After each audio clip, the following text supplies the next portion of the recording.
hodzinky za 30 litrov.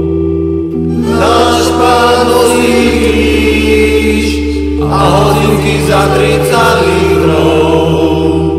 Potom Pán zebral svoje CD, lámal ho na kúsky hovoriac: toto je moja hudba, ktorú teraz všetci zežerete. Náš Pán nosí kríž a hodzinky za 30 litrov.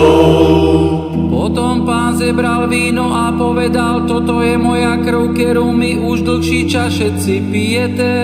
A neveráci Tomi, ktorý zedol hudbu, sa opýtal Pána, prečo nepije, a on mu to komentoval týmito slovami: milý Tomáško, ja nepijem, lebo nesom zvyknutý, a keby som si vypil, stanem z mŕtvych až na tretí deň.